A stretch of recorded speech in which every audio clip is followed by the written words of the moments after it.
around is that more than 435 tons of gold was smuggled out of Africa in 2022. It didn't begin with permission. It didn't begin with negotiation. It began with the courage to take back what was stolen. This is not a story of requests. It is a story of demands. Deep in the heart of West Africa, a line has been drawn in the sand. The nations of the Sahel are standing up. They are declaring that their wealth belongs to them. For generations, their land has been a source of immense riches for foreign powers. Gold, uranium, and precious minerals were taken. The people who live on that land saw very little of the profit. This is the story of that long overdue correction. A new chapter is being written. It is a chapter of sovereignty. The leaders of Burkina Faso, Mali, and Niger are no longer asking for a fair share. They are taking control of their own destiny. This movement is a tremor felt across the entire globe. It challenges the old ways of doing business. It questions the very foundations of neo-colonial power structures that have kept the continent poor. The world is watching this bold reclamation. Some watch with fear, others watch with hope. But everyone is watching because the old rules no longer apply here. The narrative has shifted from one of quiet suffering to one of defiant action. This is more than politics. It is more than economics. It is a profound statement of identity and justice. It is the sound of shackles breaking. The people of the Sahel are reclaiming more than just their resources. They are reclaiming their dignity. They are reclaiming their future. This is a story of resistance against a system that was designed to exploit them. It is a testament to the enduring spirit of a people who refuse to be silenced any longer. The world was built on the resources of Africa. European cities gleam with gold from African mines. Their power grids run on uranium dug from African soil. For too long, this exchange has been one-sided. Africa gave its treasures. In return, it received poverty and dependency. The Sahel's bold move says, no more. It is a powerful declaration that the era of plunder is over. The time for Africa to build its own future with its own resources has finally arrived. This is the start of that historic journey. The story of the Sahel is not an isolated event. It is the epicenter of a much larger awakening. Across the African continent, nations are watching closely. They see the courage of their brothers in Burkina Faso, Mali, and Niger. They see a new path being forged, a path away from dependency, a path towards true economic independence. The actions in the Sahel are not just a regional power play, they are a signal to the entire continent. The signal is clear. The time for Africa to control its own wealth is now. This is a continental shift. For decades, the story was the same. Foreign multinational corporations arrived with contracts. These contracts were often signed by compliant leaders. The deals promised development, but delivered very little. They extracted billions in resources, while local communities remained trapped in poverty. Schools were not built. Hospitals lacked medicine. Clean water remained a luxury. The wealth flowed out, leaving a legacy of underdevelopment. The people are now asking why. Why must Africa's riches only enrich others? Why must its children go hungry on the most resource-rich land on Earth? This is the dawn of a new era. It is an era defined by Pan-African solidarity. The leaders of the Sahel Alliance are not acting alone. They are backed by a groundswell of popular support. Their people are tired of the old promises. They are demanding a new reality. This movement is inspired by the ghosts of past liberation heroes. It echoes the calls of Thomas Sankara, of Patrice Lumumba, of Kwame Nkrumah. It is the dream of a truly free and self-sufficient Africa finally taking form in concrete policy and decisive action. The ripples of this change are spreading fast. From the cobalt mines of the Congo to the oil fields of Nigeria, leaders and citizens are starting to question the deals that have governed their economies for so long. The Sahel has provided a blueprint. It has shown that it is possible to challenge the status quo. It has shown that it is possible to renegotiate the terms of engagement with the world. This is not just about the Sahel. This is about the future of Africa, a future where its wealth finally serves its own people. For generations, the soil of the Sahel promised immense wealth, but not for the people who lived there. Foreign companies arrived with grand machinery and promises. They unearthed billions in gold from Burkina Faso and Mali. This wealth flowed out of Africa, leaving behind dust and disappointment. It was plunder, designed for maximum extraction with minimal local benefit. Back in the Sahel, the land remained scarred. The more gold they found, the poorer the people became.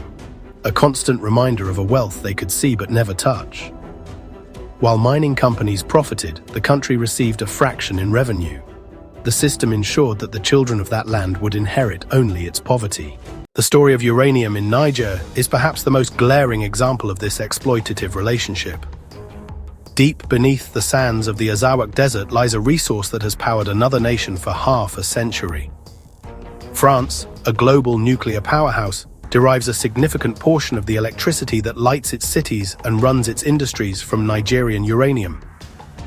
For decades, French state-controlled companies like Orano, formerly Areva, held a near monopoly on the extraction of this vital mineral. They operated sprawling mines around the towns of Arlit and Akokan, transforming the landscape into a massive industrial zone dedicated to serving France's energy needs. This created a strange and deeply unjust paradox. While Niger's uranium was essential for keeping the lights on in Paris, a staggering majority of Nigerians lived without access to electricity themselves. The nation that powered France's modern economy was left in the dark. The wealth generated was immense, yet it barely touched the lives of ordinary people. The mining towns became islands of foreign control, with their own infrastructure and rules, existing separately from the rest of the country. The profits flowed north, while the environmental and health costs of uranium mining, the radioactive dust, the contaminated water, were left for the local population to bear alone. The contracts that governed this relationship were relics of a colonial past, signed in an era of unequal power dynamics. They guaranteed France a steady, cheap supply of uranium, with little regard for the market value of the resource or the development needs of Niger. Attempts by previous Nigerian governments to renegotiate for better terms were often met with immense diplomatic and economic pressure from Paris. The message was clear. France's energy security was non-negotiable, and Niger's role was simply to provide the raw material quietly and affordably. It was a relationship of dependence, not of partnership. This one-sided arrangement perpetuated a cycle of poverty and instability. Niger, despite possessing one of the world's largest uranium deposits, remained one of its poorest nations. The revenue it received was a pittance compared to the strategic value of the resource it was giving away. This economic injustice fueled deep resentment among the populace, who saw their national patrimony being used to enrich a foreign power while their own country struggled. The Uranium Paradox became a symbol of neo-colonial exploitation, a clear and undeniable case of a system where Africa's wealth served everyone but Africans. The exploitation was not the work of a few rogue companies. It was, in fact, a carefully constructed system, a web of political, financial, and legal structures designed to ensure the continuous, unimpeded flow of resources from Africa to the West. This system began with political influence. Foreign powers often supported compliant regimes that would sign away their nation's resources for personal gain, ignoring the long-term welfare of their people. These leaders were rewarded with international legitimacy and support as long as they kept the minerals and metals flowing. The needs of the population were, honestly, a distant secondary concern. Next came the legal framework. International investment laws and bilateral treaties were crafted to protect foreign investors above all else. These agreements gave corporations the power to sue governments in international tribunals if any new law, like, say, an environmental regulation or a tax increase, threatened their profits. This created a chilling effect, discouraging African governments from passing policies that would benefit their own citizens at the expense of corporate earnings. The scales of justice were permanently tipped in favor of foreign capital, making true sovereignty an almost impossible goal to achieve under the existing rules. The financial architecture completed the trap. The extracted resources were priced and traded on exchanges in London and New York, far from the countries of their origin. African nations had little to no say in the value of their own commodities. Furthermore, complex accounting practices, including transfer pricing, allowed multinational corporations to shift profits to low-tax jurisdictions, ensuring that the host countries in Africa received a minimal share of the revenue. The wealth was made invisible in corporate ledgers before it could ever be taxed or shared locally, leaving the nations systematically impoverished by design. This entire apparatus was upheld by a powerful narrative broadcast by Western media and institutions. The story they told was that Africa was incapable of managing its own resources. They framed foreign investment as a benevolent act of development, a necessary intervention to save the continent from its own supposed incompetence. This narrative justified the lopsided contracts and the draining of wealth as a natural and even beneficial state of affairs.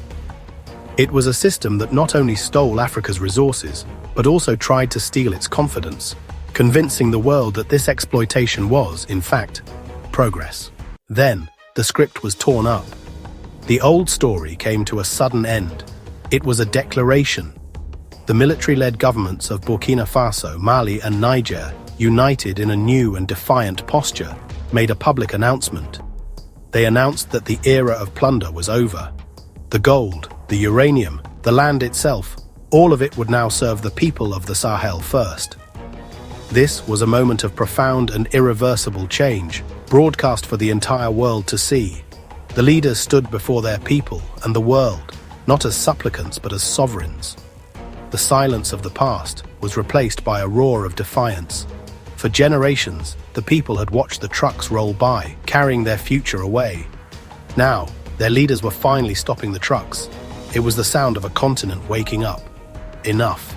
The alliance of Sahel states, Burkina Faso, Mali, and Niger, emerged as a united front, ending years of division and foreign manipulation. Their pact was more than symbolic. It was a strategic necessity for mutual defense and economic sovereignty. By expelling foreign troops and reclaiming control over resources, they signaled a new era of Pan-African independence. The alliance rejected old dependencies, seeking new partnerships in the global south, including Russia, China, and BRICS. This was not about trading one master for another, but about asserting agency in a multipolar world. The Sahel Alliance declared, they are no longer clients, but independent actors shaping their own destiny. The Sahel's transformation began in the barracks, not the boardroom. Military coups in Mali, Burkina Faso, and Niger swept away the old, compliant political class. These new leaders, driven by popular discontent, broke from neocolonial structures and foreign influence. Their rise created a contiguous bloc of defiant states, united against economic dependency. The political earthquake of these coups made resource reclamation possible. With the old guard gone, a new mandate emerged: liberation, not subservience. The military's actions were fueled by overwhelming popular support. Across the Sahel, crowds celebrated the coups, demanding the end of foreign exploitation and the return of national wealth. Civil society and citizens had long protested unfair contracts and military presence. Now, the government listened. Nationalizing resources was seen as justice, not just policy. These were not mere coups, but sovereign corrections, revolutions with the people as active participants. The new leaders draw legitimacy from the streets, not manipulated elections. Their mission: dismantle the old system and build one that serves Africa. The Sahel's bold moves were enabled by a shifting world order. Western dominance is fading. New powers like China and Russia offer alternatives. The Sahel states seized this moment, diversifying partnerships and breaking the West's monopoly. With global attention divided and Western leverage weakened, a window of opportunity opened. The convergence of political upheaval, popular support, and global change ignited the fire of liberation. The Sahel is not just reacting to history, they are making it. In Burkina Faso, the people's gold is finally living up to its name. Under Captain Traoré, the government nationalized key assets and built the first state-owned gold refinery. No longer will raw gold enrich foreign shareholders. Value stays at home. Contracts are being rewritten, tax loopholes closed, and the state is taking a direct stake in mining. The message to multinationals: the era of easy profits is over. Mines are being transformed into engines of national development. The people's gold is now serving the people. True control meant rewriting the mining code to put Burkinabe interests first. A new law lets the state requisition gold for public needs, keeping wealth at home. the government is cracking down on tax evasion and demanding transparency from mining companies. Local communities now receive a greater share of mining revenues for development. Stricter hiring and training requirements ensure skills stay in country. Every ounce of gold is now accounted for and taxed. The new rules ensure that gold wealth transforms lives, not just state coffers. Burkina Faso's gold strategy aims for true sovereignty, breaking dependency on foreign aid. By capturing more gold wealth, the government can finance development and determine its own destiny. The new refinery extends to neighbors Mali and Niger, fostering regional economic integration. Revenue is directed towards national security, agriculture, education, and healthcare. Despite risks, Burkina Faso bets on its people and gold to build a free and sovereign nation. In the deserts of northern Niger lies uranium, powering France's nuclear reactors for decades. While Niger's uranium kept the lights on in France, most Nigerians lived without electricity. The new government in Niamey has declared that this paradox must end. They suspended mining permits, freezing operations of French nuclear giant Orano. This was a power switch, reclaiming control over a vital resource. Niger's leaders are demanding respect and a rebalancing of power. The government is exploring relationships with other nations and companies. Niger is now open for business, conducted between sovereign equals. Confronting France over uranium was a direct challenge. It was an act of defiance. For decades, France treated Niger's uranium sector as its own. The new government revoked the operating license for the Imuraran mine, citing Orano's failure to develop the site. This signaled that passive ownership of Niger's resources would no longer be tolerated. By targeting Orano, Niger was targeting the heart of the French nuclear industrial complex. Niger's new leaders began to raise questions about the environmental and health legacy of French uranium mining, adding a moral dimension to the economic dispute, framing the conflict as a struggle for economic liberation against a neo-colonial aggressor, and have shown other resource-rich nations that even the most powerful opponents can be confronted. Niger's uranium move is a foundational piece of a larger strategy for national and regional self-determination. The government sees control over its uranium as key to unlocking true economic sovereignty, providing resources to build a state no longer dependent on foreign handouts. Revenue from uranium at fair market prices can fund schools, hospitals, roads, and power plants. This is about using geological wealth to invest in its human wealth, creating prosperity. The strategy is intertwined with the Alliance of Sahel states. Niger envisions its uranium wealth helping fund regional development and security initiatives. The alliance aims to create a self-reliant economic bloc in West Africa, a defense against external interference. It's a shared treasury for a sovereign Sahel, independent of Western financial institutions. Niger aims to develop its own peaceful nuclear energy program, potentially with Russia or China. They envision a future where Nigerian uranium powers Nigerian cities, mastering the technology for domestic development. Ultimately, the fight for uranium is a fight for the future, asserting Niger's right to control its destiny. Following the path blazed by its allies, Mali enacted its own decisive shift, resonating with the spirit of sovereign reclamation sweeping across the Sahel. For years, Mali, a nation rich in gold and other minerals, had operated under a neo-colonial framework. The passage of a new mining code reclaimed authority over the nation's assets. The new Malian mining code was a masterstroke of resource nationalism, targeting the profits of foreign operators. The law significantly increased the state's potential ownership stake in new mining projects, allowing the government to hold up to 35% share. This culminated in the expulsion and suspension of certain foreign companies.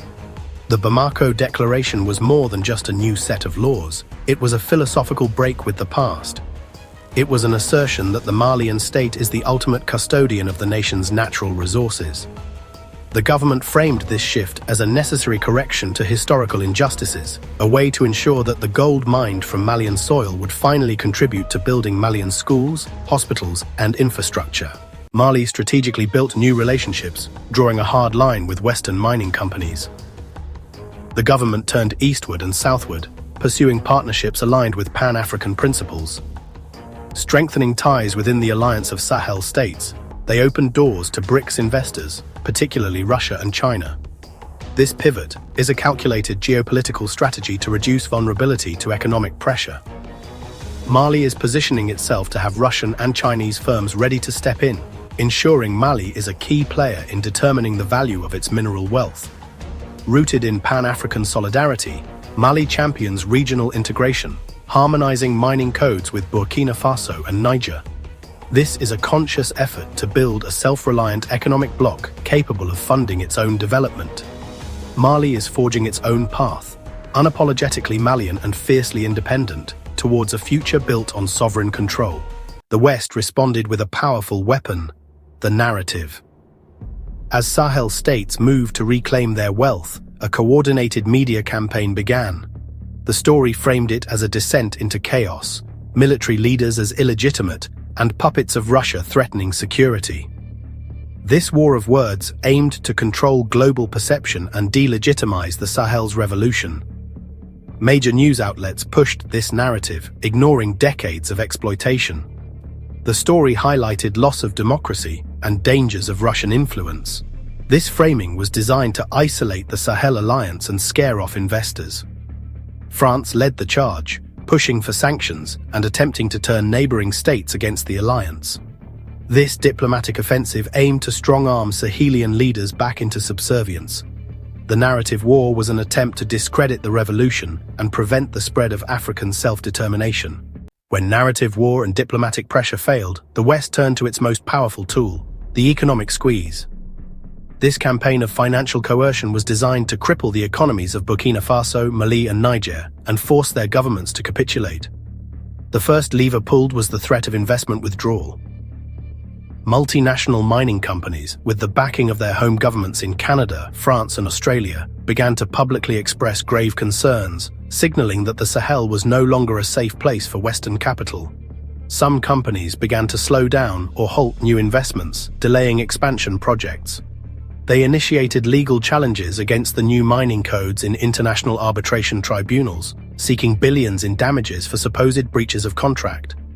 Western nations used their controlling influence in institutions like the World Bank and the International Monetary Fund to freeze loans and development assistance. These were attempts to trigger full-blown economic crises. This economic squeeze is the modern face of colonial punishment. Unable to send in troops, the West now deploys financial weapons to enforce its will. But the leaders of the Sahel knew this was coming and are betting that their new partnerships will see them through the storm. The stakes are monumental, measured in billions of dollars and the futures of millions. Reclaiming resources is economic survival and national construction for the Sahel nations. This is billions in new income for states forced to survive on crumbs. This money can build hospitals and fund schools. It's about creating jobs for local people and prioritizing their training.